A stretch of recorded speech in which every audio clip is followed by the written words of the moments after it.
जय हिंद। देखिए, चीन के राष्ट्रपति को लगता था कि वो गलवान के एरिया में घुस जाएंगे और भारत पे दादागिरी दिखा के वो चले जाएंगे और भारत चुपचाप बर्दाश्त कर लेगा। उन्हें लग रहा था ये 1962 का भारत है, लेकिन ये तो 2020 का है। यहाँ मोदी जी उसका छक्का छुड़ा दिए। अभी वो बेचारा परेशान है कि हम कहाँ जाके फंस गए। एक के बाद एक बेचारे को टेंशन देखने को मिल रहा है गलवान वाले एरिया में। चीन ने तो पहले ये प्रोपेगेंडा फैलाया और माइक से बताया कि भारतीय सैनिक आप चले जाइए, ठंड का दिन आएगा तो आप यहाँ नहीं रह पाएंगे, आपको ऊंचाई सह नहीं पाएंगे। जबकि भारतीय सैनिकों को तो सहने की आदत थी ऊंचाई। उल्टे हुआ उल्टा, और चाइना के सैनिक ठंड से मर गया था। अब तक 40-42 सैनिक चाइना का ठंडा से मर गया था, और बेचारा चाइना वाला परेशान है कि भारतीयों को क्यों नहीं कुछ हो रहा है। जबकि भारतीय सैनिकों को तो 1984 से ही और से एक लंबे अरसे से सियाचिन जैसे ठंडे दुर्गम में एवं ऊंचाई पर लड़ने का आदत है। भारतीय सैनिक आधा धंस के भी बर्फ में आराम से ड्यूटी करते हैं। ड्यूटी करना छोड़िए, हम लोग तो 1984 जब टेक्नोलॉजी नहीं रहता तब तो पाकिस्तान को हराए थे ऑपरेशन मेघदूत के द्वारा। तो भारत को एक लंबा अनुभव है, लेकिन चाइनीजों के लिए ये चीज़ एकदम नया है, उन्हें समझ में नहीं आ रहा है, तो उनके लिए गले की हड्डी बन गई है। चाइनीज सब का ये हाल हो गया है कि अपने साथ एगो सियार लेके घूम रहा है, सब आगे सियार को चला रहा है कि कहीं बर्फ बर्फ होगा तो सियार धंस जाएगा, हम लोग बच जाएंगे। बताइए, इतना डर गया सब। चाइनीजों में ये डर खत्म करने के लिए चाइना की सेना ने आदेश दिया है कि सुबह दोपहर शाम 3 टाइम अपना राष्ट्रीय गान गाओ, चाओ माओ जो गाता है सब, ताकि थोड़ा उत्साह बढ़े। और भारतीयों को देखो कैसे डट के खड़े हैं, आधा बर्फ में धंस के सियार लेके घूम रहा है। इन लोग को समझ में नहीं आ रहा, इनका प्रोपेगेंडा अब चलेगा भारत के ऊपर। देखिए, जो पैंगसो लेक है उसमें अगर ये रेड वाला एरिया देखेंगे तो ये चाइना का एरिया है। ये फिंगर 4 है जो उस साइड में चाइना यहाँ पे कब्जा करके बैठा है, और ये रेड वाला एरिया यहाँ टैंक लगाया है। भारत ने होशियारी किया कि ब्लैक टॉप पर्वत, जिसके हम पहले ही वीडियो बना दिए हैं, ये ग्रीन वाले एरिया पे भारत ने अपने लगा दिए हैं टैंक्स वगैरह सब कुछ। अब ये बहुत ज़्यादा हाइट पर है, हाइट से हम लोग यहाँ आराम से देख सकते हैं, इसको भी देख सकते हैं, तो यहाँ पे आराम से देख सकते हैं। और भारत ने अपने टैंक्स को पीछे लगा के रखा है, जिससे कोई प्रॉब्लम नहीं हो रहा है। अब वहाँ से चाइनीज हमको बैनर पे लिख के दिखा रहा है सब कि तुम किस एरिया में हो, चाइना के एरिया में हो। तो पहले भारतीयों को दिखाते थे, अब भारत वाले दिखा रहे हैं सब कि भाई तुम चाइना के एरिया में नहीं, तुम इंडिया के एरिया में हो। तो ये फर्स्ट टाइम ऐसे हुआ है कि भारत वाला बैनर दिखा रहा है। यहाँ भारत वाले एक गलती कर रहा है सर। भारतीय सेना को दिखाना चाहिए ना कि आप तिब्बत देश में हो, तो इससे एक और दिक्कत हो जाता है भाई, उनको दिमाग खराब हो जाता है वहाँ पर कि भाई ये सभी तिब्बत का मामला कहाँ से उठा रहा है, क्योंकि धीरे धीरे तो तिब्बत के, लेकिन भारत ऐसा क्यों नहीं कर रहा है, क्योंकि एक्चुअली वो तो भारत का एरिया है, तिब्बत का तो है नहीं। तो भारत ने तो वहाँ तिब्बतीय फौज को भी लगा दिया था वहाँ पर। अब ये जो झील है, चाइना ने इस झील में टैंक्स लगाने चालू किए। कोई ऐसे टैंक होते हैं, इन्हें एम्फीबियन टैंक कहा जाता है। ये पानी में भी चल जाते हैं, जमीन पे भी चल जाते हैं। तो भारत ने भी यहाँ पे एम्फीबियन टैंक उतार दिया। इससे खतरनाक चाइना का बुखार उतारने के लिए भारत ने मार्कोव्स कमांडो को लगा दिया।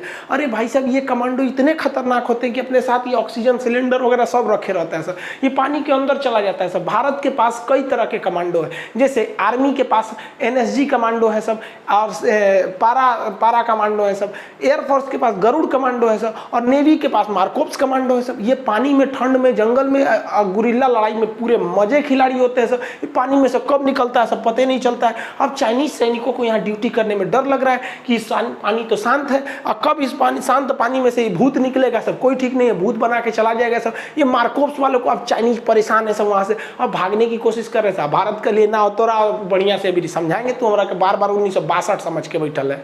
चाइनीज बार बार गलती करते थे सब, घुस जाते थे, कहते थे कि तुम्हारा एरिया है। तो भारत ने इस बार व्यवस्था कर दिया। क्या किया वहाँ पे, इस तरह फेंसिंग बिछा दिया, तार बिछा दिया, और कहा कि ओनिए रहना, और तार के अगर इधर आए ना तो तुम्हारे अब्बा खड़े हैं लोग इधर, बाबूजी तो रहे यहाँ पे, धुन देगा सब यहाँ पे। अब नहीं कहना कि गलती से आ गए थे, वापस जाओ वापस जाओ। बहुत अच्छा काम किया। और अगर भारत ने ये काम पहले किया रहता तो इन आज कुत्तों को ये हिम्मत नहीं हुई रहती कि भारत में घुस के कहते सब कि ये चाइना के एरिया है। खैर कोई बात नहीं, देर से सही लेकिन जागे तो सही। तो भारत को सोचता है कि अब जितने भी पाकिस्तान और चाइना वाले बॉर्डर है, अब तो नेपाल वाले बॉर्डर के साथ भी फेंसिंग कर दो सर, जो ना तो ये सब बार बार कोसते रहेगा सब कि हमारा एरिया है, हमारा एरिया है। चाइना ने भारत को डराने के लिए मिसाइलों का तांडव दिखाने लगा। उसने भारत के सीमा पर मिसाइलें लगा दी यहाँ पे, और बताया कि ये भाई बहुत खतरनाक मिसाइल है, इससे एयर डिफेंस हो जाएगा, हिंदुस्तान की जहाज कुछ नहीं कर पाएगी। तब तक इसरो के सैटेलाइट ने ऊपर से इमेज कैप्चर किया तो पता चल गया भाई इसके पास जो है ना, ये इसके पास रिमोट सेंसिंग सैटेलाइट है, ये इंफ्रारेड अपर्चर पे काम करता है। इसने पकड़ लिया कि भाई इसके अंदर तो खोखला है, तो अब पता चला रे भाई साहब ये डरवाने के लिए नकली मिसाइल लगाया था। अब तो चीन का छींचा लेदर हो गया, अरे भाई साहब तू नकली मिसाइल लगाया, अब तू असली भी लगाएगा तो कोई नहीं डरने वाला है। चीन अपनी सेना को गरिया रहेगी, रे चोटा कहीं का, नकलिका के बीच में कुछ कुछ असलियों तो रखला रहता, तू तो पूरा का पूरा नकली सजा के रख दिया। वैसे भी आपको जानते हैं चाइनीज सामान आधा तो नकली होता है, जरा पेंट पॉलिश करके ओकरे बना देना रहता है। तो इसरो को भी बेइज्जती नहीं करनी चाहिए, बेचारा पगला है, पगला दे दीजिए। चीन को लग रहा था कि ओली साहब उसका बहुत बड़ा साथ देंगे। ओलियो साहब अब क्या करेंगे भाई, नवंबर में हमारे थल सेना प्रमुख कहाँ जा रहे हैं, नेपाल में। और विडंबना देखिए, ये जो भारत को तो मतलब युद्ध की सपना देख रहे थे, इन्हीं के देश में हमारे थल सेना प्रमुख नरवणे साहब जाएंगे और उनको यही नेपाल के लोग इज्जत के तौर पर नेपाल के सेना प्रमुख की उपाधि देंगे कि आप नेपाल के भी सेना प्रमुख हैं और भारत के भी सेना प्रमुख हैं। ये परंपरा भारत और नेपाल में बहुत पहले से आ रही है। ये दादाजी जो हैं वो बिगाड़ने की कोशिश कर रहे हैं। कृपया करके हम लोग को मत लड़वाइए आप अपनी चक्कर में यहाँ पर। और हम लोग भी नेपाल के जो सेना प्रमुख होते हैं थापा साहब, इन लोग को हम लोग भी ऑनररी इज्जत के रूप में देते हैं कि आप भी भारत के सेना प्रमुख हैं। यानी इतना अच्छा संबंध को ये भाई साहब बिगाड़ने पर लगा हुआ है। हद है भाई साहब, ये गजब है। इतिहास में इसको पढ़ाया जाएगा कि एक ऐसा भी प्रधानमंत्री था। हमारे यहाँ एक तो इसी को मामा थे, नाम था उनका कंस मामा, आपको तो पता होगा।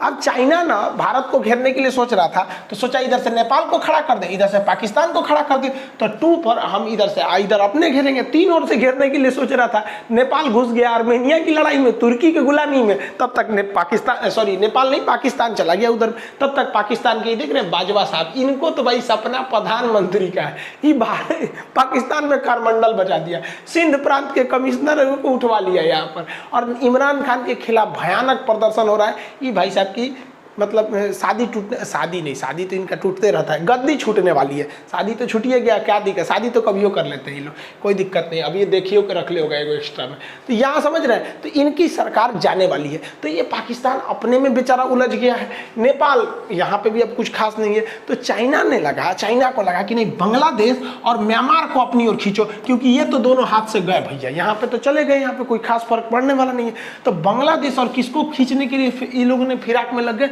म्यांमार को। अब चीन के जो राष्ट्रपति थे बड़ी पोल्हा के फुसला के शेख हसीना को अपने फेवर में लिए और कहे कि हमको एक बंदरगाह चाहिए, हमको दे दीजिए वो बंदरगाह, हम बनाएंगे उसको, और बनाने के लिए हम आपको कर्जा देंगे, कर्जा लेके बनाइएगा। तो मोदी जी बुलाए चुपे से शेख हसीना को, इधर आ पगली कहीं की, काहे लिए जा रही है उधर चाइना में, फंसा देगा तोरा कर्जा देके, ओकर बंदरगाह ले लेगा। देख रही है श्रीलंका का हाल हुआ। मोदी जी तुरंत इसको समझा दिए, तुरंत समझ गई, हाँ जी मोदी जी ठीक है कर। फोन करके शी जिनपिंग को कही जाओ भगो यहाँ पे, ब्रेकअप, जाओ, तुम्हारा बंदरगाह नहीं लेंगे हम यहाँ पर। अब बंदरगाह का प्लान को कैंसिल कर दिया, कहा कि बंदरगाह ना देंगे हम। अब सोचिए अगर यहाँ चीन बंदरगाह ले लेता, और चीन जो होता है इतना खचरा होता है, वो कहेगा कि भैया हमको ब्याज दीजिए हर साल। अब चीन, पता है चीन को कि बांग्लादेश छोटा देश है, ब्याज चुका नहीं पाएगा, कर्जा नहीं दे पाएगा, तो फिर कहेंगे बंदरगाह मेरा, और जब बंदरगाह उसका हो जाएगा तो यहाँ ले आके सेना रख देगा, जैसे श्रीलंका में किया, यहाँ पर यही किया। तो शेख हसीना भगा दी, हटो, मोदी जी हमको सब समझा दिए, मोदी जी बहुत होशियार है। अब मोदी जी को भी देखिए, मोदी जी को लग गया कि हमारा तो कोरोना में इकोनॉमी चौपट हो रहा है, हम तो खुदे माइनस में जा रहे हैं, उनका कैसे बचाएंगे। तो मोदी जी ने जिनपिंग या जापान को आगे कर दिया, कहा कि जापान को तुम बनाओ बंदरगाह। तो एक और बंदरगाह जापान को दिला दिया गया, और जापान फिराक में जो बांग्लादेश का सोनाडिया जो बंदरगाह है, इसको रिकंस्ट्रक्ट करने की भारत और जापान मिलकर। अब चाइना का मुंह लटक गया, किसे चुरा कहीं का, नेपाल भी गया, पाकिस्तान भी गया, बांग्लादेश को। अब वो सोचा म्यांमार को अपने फेवर में लिया जाए, क्योंकि भारत और म्यांमार को अगर खरमंडल मचा देंगे तो पूर्वोत्तर राज्य का विकास रुक जाएगा। तो ये क्या किया, म्यांमार की जो सबसे प्रमुख लीडर हैं आंग सान सू की को अपने बात में उलझाया, इस शी जिनपिंग यहाँ के हमारे फेवर में आ जाओ। मोदी जी फिर उठा कहेंगे आंग सान सू की हमारी बात में हम तो समझाते हैं। मोदी जी महिला उला को बड़ी अच्छा से समझा लेते हैं। वो ओली जो है ना नेपाल वाला पुरुष है ना, तो मोदी जी ओकरो समझा दे रहते, वो भी मान गया रहता, महिला उला को समझा लेते हैं। मोदी जी बहुत होशियार है। कहेंगे पगली कहेंगी कौन सी चाइना के फेवर में जा रही है। चाइना ने इसको पनडुब्बी देने के लिए कर रहा था, तो मोदी जी को लगा कि जब पनडुब्बी देगा तो फिर हथियार भी देगा, पनडुब्बियाँ खाली थोड़े चलाएगा, उसमें टारपीडो मिसाइल उसाइल लगेगा कि नहीं। तो मोदी जी समझा दिए कि हमसे ले ले, हमसे तुम भाड़ा पे ले ले। तो हद है मोदी जी को, देखो भाड़ा पे पनडुब्बी बेच दिया आदमी गजब। हम पिछले 2 महीना से चिल्ला रहे हैं मोदी जी ईएमआई पे ब्रह्मोस मिसाइल दीजिए वियतनाम को। अब वो भी जवान सुन लेंगे, हमारा बहुत बात ही मान लिए हैं, अब कुछ बतिया नहीं माने हैं तो भाड़ा पे दे दिए। अच्छा काम किए कि नहीं किए? बहुत अच्छा काम किए मोदी जी, भाड़ा पे पनडुब्बी दे दिए। यो सोच रहा होगा कि हद है भाई साहब, दुश्मनी ऐसे निकाला जाता है, भाड़ा पे हथियार दे दिया है। और ये पनडुब्बी बड़ी खतरनाक है, इसका नाम है INS सिंधुवीर है।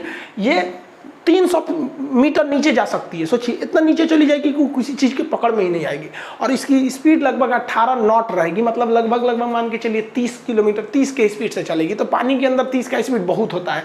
और ये 45 दिन तक अंदर ही रह सकती है, इतना खतरनाक है ये पनडुब्बी। और ये अंदर मिसाइल मार सकती है, देखिए पानी के अंदर मिसाइल मार देगी जो ससुर यहाँ पे। अब भारत ने किसको भाड़ा पे दे दिया? म्यांमार को दे दिया। तो भाड़ा पे दिया है तो पैसा भी आएगा।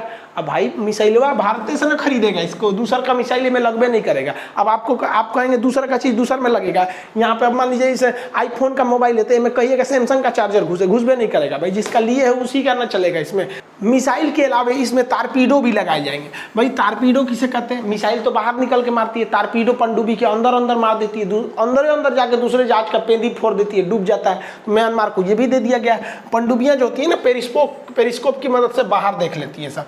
जैसे ये दिख रहे हैं पनडुब्बी के अंदर का, ये पेरिस्कोप से भाई देख रहा है, ये पेरिस्कोप थोड़ा सा बाहर निकला रहता है और बाहर से देख के दुश्मन की जहाज़ों पे निशाना लगाकर और तारपीडो से हमला कर दिया जाता है। इसका सबसे भयानक उपयोग किया था द्वितीय विश्व युद्ध में हिटलर ने। अमेरिका की तो ज़्यादातर जहाज़ों को ध्वस्त कर दिया था, इतना भयानक ध्वस्त किया था कि अमेरिका ने आदेश दिया था कि सारी जहाज़ें ग्रुप में चले सब, नहीं तो मार के गिरा दे रहा है। तो अब वो ग्रुप में खोज के मार के गिरा देता था कि कौन मेन जहाज है, जर्मनी मार के गिरा देता था। तो पनडुब्बियों को हम साइलेंट किलर के नाम से जानते हैं, लेकिन इसकी खराबी क्या होती है? इसमें जगह बहुत कम होता है। देखिए कितना कंजस्टेड है। ये हरा रंग का देख रहे हैं ना, ये मिसाइल है, यही तारपीडो है, पानी के अंदर चलता है। ये भी तारपीडो है, ये सब तारपीडो है। तो उसके बीच में खाली जगह है, भाई लोग योगा कर रहे हैं, जरूरी है आप लोग स्वस्थ रहने के लिए, क्योंकि पानी के अंदर रहते हैं। आप देखेंगे कितना कंजस्टेड एरिया रहता है, इसमें बेचारे सोए रहते हैं सब फौजी। यहाँ पे इतना कंजस्टेड एरिया में पनडुब्बी में सोए रहते हैं। अगर आप ध्यान से देखेंगे तो ये लोग डाइनिंग टेबल पे खाना खा रहे हैं, लेकिन ऊपर देखिए यहाँ पर ये सब देख रहे हैं ऑपरेशन थिएटर है।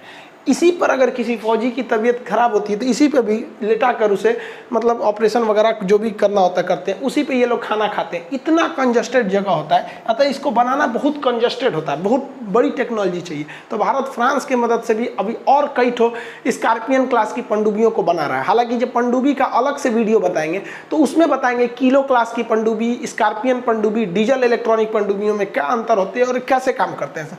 देखिए कितना कंजस्टेड रहेगा, आगे तारपीडो रहेगा, इधर से मिसाइल रहते हैं सर, इसे कई कंपार्टमेंट बनाए जाते हैं, बहुत ही कंजस्टेड रहता है, पीछे प्रोपेलर होते हैं, ये सारी चीज़ें बहुत ही ज़्यादा कंजस्टेड हो जाती हैं। तो भारत के पास ये टेक्नोलॉजी है। अब भारत के पास एक ये भी तो मौका है कि दूसरे देशों को भी अब भारत पनडुब्बियों को बेच सकता है, लीज पे भी दे सकता है, ताकि चाइना के दुश्मनों को समझ में आए। तो भारत को ये सब काम और भी करना चाहिए आसियान देशों के साथ, खास करके फिलीपीन, सिंगापुर या फिर वियतनाम, ताइवान के साथ भी ऐसे डील्स को करना चाहिए। ये तो भारत के पक्ष में रहा। अब चाइना परेशान है कि सोच रहे हम गलवान में क्या घुसे, तो हमारा इंडिया वाला सब पूरा एशिया दौरा हमसे दुश्मनी ले रहा है सर। तो चाइना को भी सबक सिखाना जरूरी था, लेकिन चाइना ने एक खतरनाक गेम खेल दिया आसियान में। उसने वहां पर कंबोडिया के नीचे एक युद्ध के लिए एक तत्कालिक नौसेना का बेस ले लिया है। लेकिन भारत के पास की भी उसका काट है, इसको हम लोग कभी नेक्स्ट वीडियो में चर्चा करेंगे कि उस जो नेवल बेस लिया गया है उसका भारत किस तरह से काउंटर कर सकता है। मिलेंगे नेक्स्ट वीडियो में। जय हिंद।